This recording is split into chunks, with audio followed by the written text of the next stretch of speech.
We've been talking about having a Mipham study group for more than 10 years. Conditions are only now ripening to undertake this. We want to study Mipham because he revolutionized the scholarship of the Nyingmapa.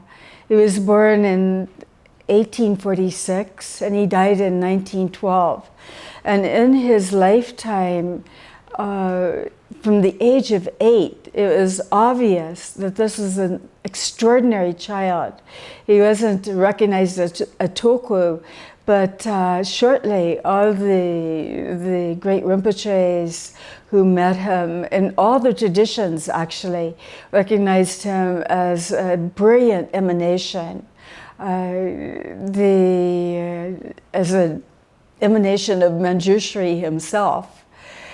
And so then the Nyingma, the old translation school that was founded in Tibet by Guru Rinpoche, had brilliant scholars at the outset. The translation of the Indian text undertaken under Guru Rinpoche and with the support of King Trison Datsun and Yoshe Soja. This is a foundation of Vajrayana Buddhism. But the Nyingmas didn't establish many great monastic learning centers. The academic part of Buddhism was mainly co-opted actually by other schools. And then by the 19th century, when Mipham was born, then there wasn't really a way to study the Nyingma philosophy unless you had the access, say, to the works of Longchenpa or Jigme Lingpa. There were great practitioners and there were very learned scholars, but there in the few shedras, the philosophical schools, then the teachers were mostly from the new translation, mostly from Tsongkhapa. And so Mipham saw this, and from the age of 8 years old, when he wrote a philosophical work, The Beacon of Certainty, it was recognized he was brilliant, across different fields, what they call a polymath. He was told by his root Lama, Jamgön Ju Mipham Gyatso, to revive the Nyingma scholarship. And so he did, and he based his teachings on the Indian masters rather than the termas, the new revelations. In his discernment, in his brilliance, he was able to read everything and take it in immediately. He could hear something one time, a lung, oral transmission, would sit in his mind and open all of his understanding without having to have repetition. And so then he was able it was said he read the Kanjur, the entire Buddhist canon, as compiled in Tibet multiple times. And he read all of the great philosophers from India. And he read the commentaries from the other schools.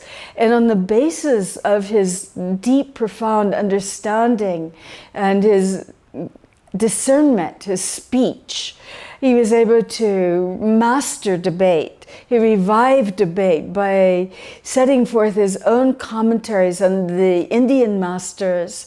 Then he opened controversies in the philosophical realm.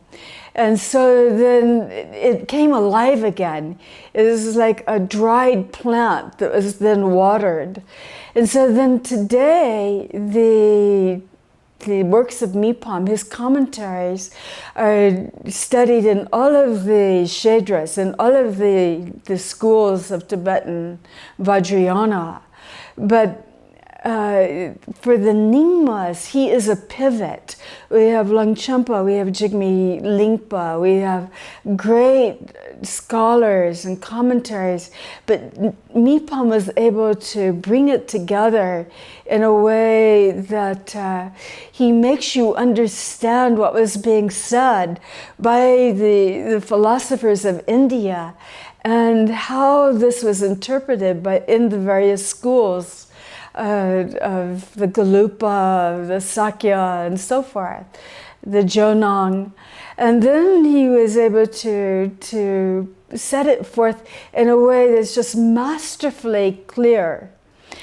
Okay, so then there's this vast body of his writings. Some of them are very, very intensely dense and hard to enter without a lot of commentary from Khenpas.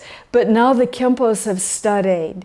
Now the Rinpoches that come here, they know the works of Mipham.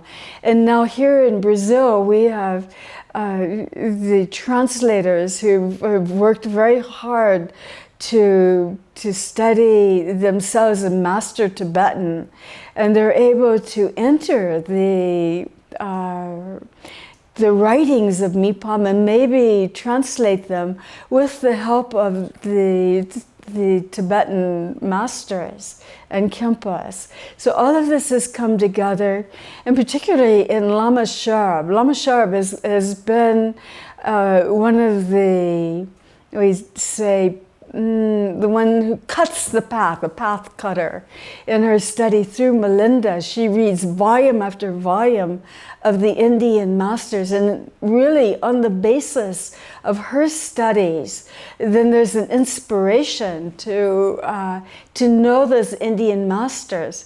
So my hope is that by studying Mipham, and I've spent a retreat in which I studied as well as I could, by studying Mipham, then we branch back into the Indian masters. Mipham gives us an insight and a kind of oversight of what they're saying and how the philosophical debates arose on different critical points.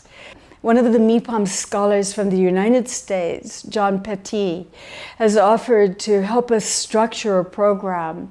And Ranjung Yeshe is also offering a Mipham course that 2 of our translators are taking. And so it's all coming together. It will need a lot of support, actually. We're hoping to have a 5-year online program that involves maybe 1 or 2 intensives online, maybe a conversational reading book, reviewing the works of Mipham as they become accessible in Portuguese, and they're becoming more and more accessible in English.